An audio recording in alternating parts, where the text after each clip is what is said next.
मुझे ना गर्मी बहुत पसंद है। गर्मी में कितने सारे फ्रूट्स मिलते हैं। इसका मतलब गर्मी तेरा फेवरेट सीजन है क्या? हाँ, सही कहा, गर्मी मेरा फेवरेट सीजन है। स्कूल के बाहर आइसक्रीम खाते खाते नेहा और श्वेता ये सब बातें कर रही थी। आइसक्रीम बेचने वाला बिरजू वहीं पर खड़ा था। उसने ये सब सुनकर कहा, बेटी, गर्मी आपका फेवरेट सीजन है क्योंकि आपके घर में एसी है, और जिन लोगों के पास एसी नहीं है उनका क्या? वो मुझे क्या पता, वो अपना अपना देखे। हमारे सिर्फ घर पे ही नहीं, हमारे स्कूल में क्लासरूम के अंदर भी एसी है। ये तो बहुत अच्छी बात है बेटी, फिर तो आप लोग अच्छे से पढ़ाई करते होगे। वहाँ मेरे लड़के को देखो, गर्मी के कारण परेशान है बेचारा, पढ़ाई ही नहीं कर पा रहा है। बिरजू की दुख भरी कहानी सुनने का टाइम नहीं था नेहा और श्वेता के पास, इसीलिए वो दोनों वहां से चली गई। बिरजू भी आइसक्रीम बेचकर घर चला गया। घर पहुंचते पहुंचते शाम हो गई। क्या हुआ बेटा, बाहर क्यों बैठा है? बिजली नहीं है पापा। अच्छा, कोई बात नहीं, थोड़ी देर में आ जाएगी। तभी बिरजू की बीवी सरला बाहर आई और कहा, अब नहीं आएगी बिजली, बिजली का तार काट दिए हैं ऑफिसर लोग, बिजली का बिल नहीं भर पाए ना हम। बिरजू चिंता में पड़ गया, लेकिन सबसे ज्यादा चिंता बिट्टू को लेकर थी। बिट्टू का पढ़ाई लिखाई में बहुत मन था, लेकिन बिरजू उसे किसी अच्छे स्कूल में भर्ती नहीं कर पाया। बिट्टू गांव के ही एक पुराने स्कूल में पढ़ता था। वहां बस एक ही टीचर थी, अनन्या मिस। बस उन्हीं को गरीब बच्चों को पढ़ाने का जुनून था। बाकी सब तो इस स्कूल को छोड़कर, इस गांव को छोड़कर कब के जा चुके थे। अनन्या मिस रह गई थी। अगले दिन बिट्टू स्कूल गया। कुछ ही देर में अनन्या मिस भी आ गई। गुड मॉर्निंग बच्चों। मॉर्निंग और गुड नहीं है मिस, गर्मी में हालत खराब हो रही है। हाँ वो तो है, लेकिन हमें तो पढ़ाई करनी है ना। राधा नाम की एक लड़की उस स्कूल में पढ़ती थी। उसने कहा, हाँ मिस, पढ़ाई तो करनी ही है, लेकिन इतनी गर्मी में पढ़ें कैसे, बहुत तकलीफ होती है अंदर। अनन्या मिस भी क्या ही करती। इस स्कूल में पढ़ाने के लिए उन्हें सरकार से तनख्वाह के रूप में जितने भी पैसे मिलते थे, वो सारे पैसे अनन्या मिस इन बच्चों की भलाई के लिए ही खर्च कर देती। कभी किसी को किताब खरीद कर दे देती, तो कभी किसी को ड्रेस और जूते। लेकिन इससे ज्यादा एक अकेला इंसान क्या ही कर सकता था। खैर, उसी स्कूल के अंदर बैठकर पढ़ाई होने लगी। बच्चे पसीने पसीने हो गए। देखकर ऐसा लग रहा था जैसे मानो सभी ने पसीनों से नहाया हो। ऊपर से पेड़ का एक पत्ता भी नहीं हिल रहा था। बच्चों को देखकर अनन्या मिस दुखी हो गई।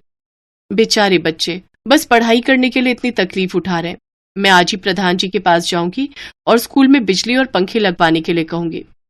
शाम को स्कूल के बाद अनन्या मिस प्रधान जी के घर चली गई। अरे आइए आइए टीचर साहिबा, आइए। कितने खुश नसीब है हम जो आप हमारे यहाँ पधारे। बताइए, मैं आपके लिए क्या कर सकता हूँ? मुझे स्कूल के लिए कुछ पंखे चाहिए, और साथ में स्कूल को बिजली के तार से भी जोड़ देते तो अच्छा होता। और स्कूल की छत जगह जगह पर टूट गई है, वो थोड़ी मरम्मत कर देते तो हम पर बड़ा उपकार हो जाता। एकदम से रेलगाड़ी की तरह झट से आके फटाफट से तो बोल दिए, लेकिन हम ये सब नहीं कर सकते। क्यों नहीं कर सकते प्रधान जी? ये गांव आप ही का है, यहाँ का स्कूल आप ही का है।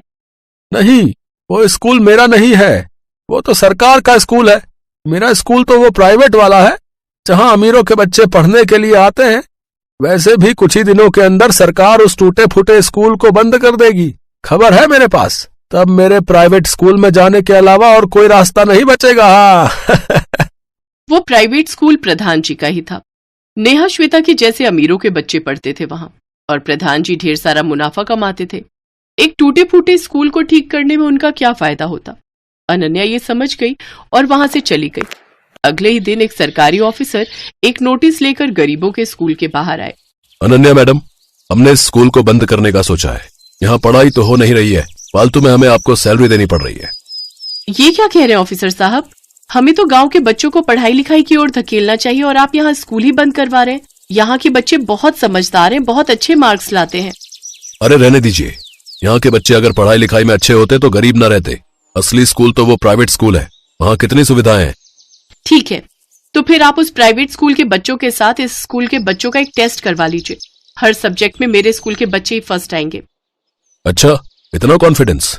और नहीं आए तो आप इस स्कूल को बंद करवा देना, लेकिन आ गए तो आप सरकारी पैसों से इस स्कूल को ठीक करवाएंगे, ये वादा कीजिए। ठीक है, तो फिर एक हफ्ते बाद ही टेस्ट करवा लेते हैं। तैयार है ना? अनन्या ने जब ये बात बिट्टू, राधा और बाकी स्टूडेंट से कही तब वो सब ऐसे ही घबरा गए। हम कैसे उन्हें हरा पाएंगे मिस?